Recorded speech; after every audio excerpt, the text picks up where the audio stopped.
Bonjour à tous, alors c'est Forever du forum Pandemonium Graph. Et oui, je copie Tropic. Alors on a remarqué qu'avec les tutoriels vidéo, les débutants voyaient plus facilement qu'avec des tutoriels écrits. Donc c'est pour ça que je vais essayer d'en faire un peu plus souvent. Alors pour mon premier tutoriel vidéo, nous allons réaliser cette signature que vous voyez.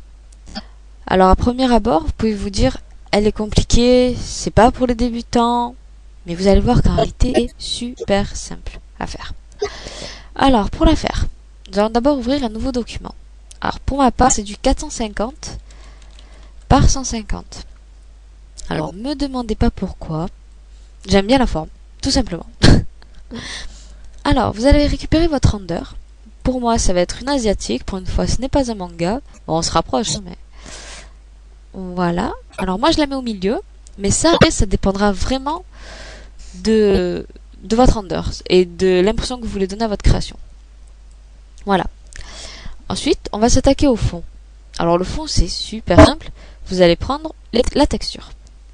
Alors celle-ci, vous pouvez la trouver dans les ressources sur le forum. Après, vous prenez un petit peu ce que vous voulez. Moi, je trouvais que cette texture avec ce personnage, ça rendait plutôt bien et que c'était agréable. Donc vous la déplacez. Comme vous le voyez, on voit pas le personnage, c'est un petit peu... ça sert à rien, quoi.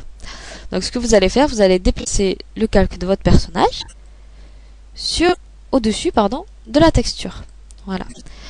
Alors, je vais essayer de caler la texture comme dans mon exemple, approximativement, c'est par là. Voilà. Alors, vous voyez qu'il me manque une partie du fond, qui est celui de gauche, où j'ai eu un problème. Alors celui de gauche. Alors vous voyez que c'est cette partie là-haut que nous allons utiliser. Alors pareil,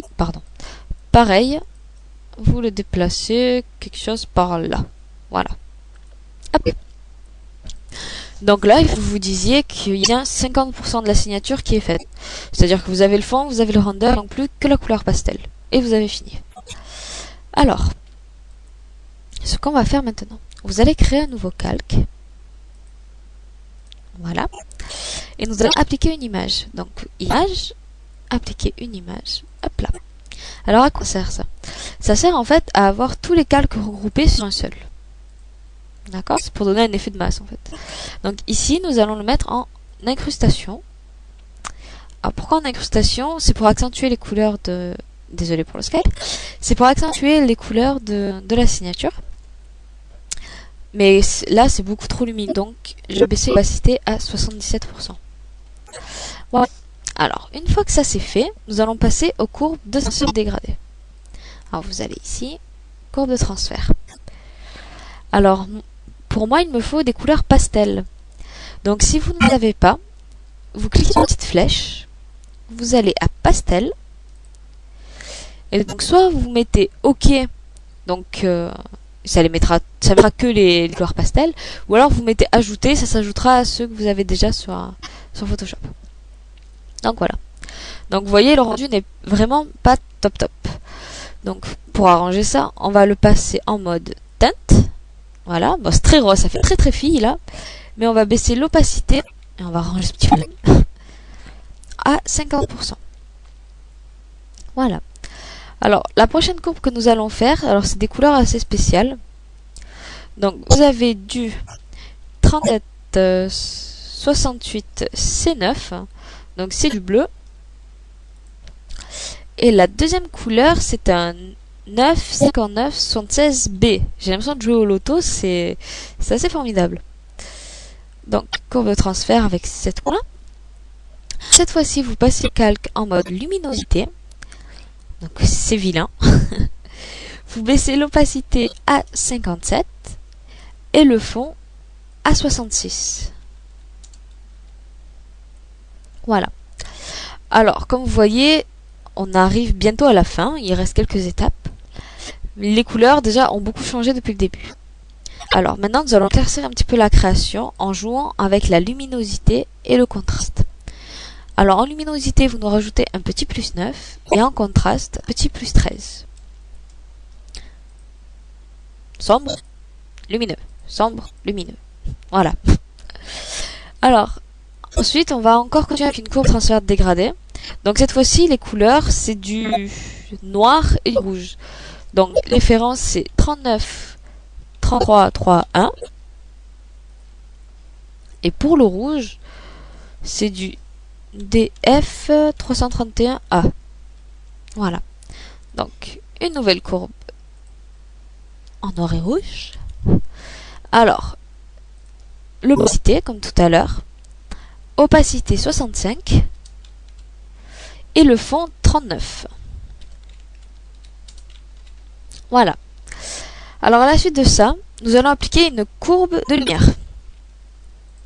Toujours dans le même outil, courbe. Alors après, vous le faites un petit peu... ça dépend de votre création. Moi, je vais le mettre quelque part par là, ça devrait... Voilà, je vais le mettre comme ça. Un peu plus bas. Hop. Voilà.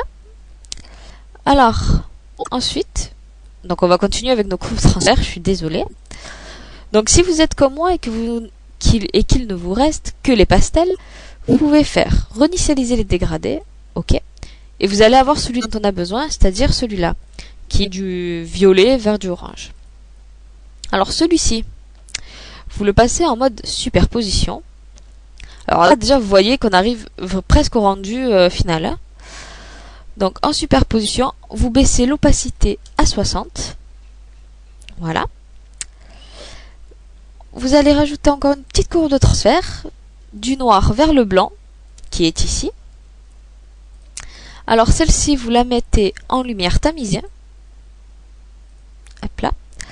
Et avec une opacité de 20%. Hop là. Donc là, la création au niveau des couleurs, elle est terminée. Alors, ça c'est quelque chose que je fais moi, après chacun fait comme il veut. Donc je fais calque, aplatir l'image. Donc vous la déverrouillez après. Vous la dupliquez, donc c'est CTRL J. Ce calque que vous avez dupliqué, vous allez l'accentuer, c'est-à-dire que vous allez faire filtre, renforcement plus net. Donc vous voyez, enfin je sais pas si vous avez remarqué, mais les traits s'accentuent. Là c'est flou, là c'est accentué. Alors après ça dépend des créations. Moi personnellement, j'abaisse un petit peu dans les 80%, 70 peut-être. Voilà. À cela vous rajoutez un petit cadre. Alors moi je vais opter pour les facilités cette fois-ci, hein, je vous l'accuserai. Donc un contour. Un contour intérieur, je vais le mettre... Bon voilà, je vais laisser ça comme ça. Hop là. Après, soit vous rajoutez une police pour terminer, soit vous laissez ça comme ça. Donc voilà, on en a fini avec ce premier tutoriel vidéo. Donc j'espère déjà de 1 que vous n'allez pas rire de mon accent. Et de 2, j'espère qu'il aura pu vous aider. Donc voilà. Donc n'hésitez pas à passer sur notre forum, Pandemonium Graph. Nous vous accueillerons avec plaisir. Voilà. À bientôt.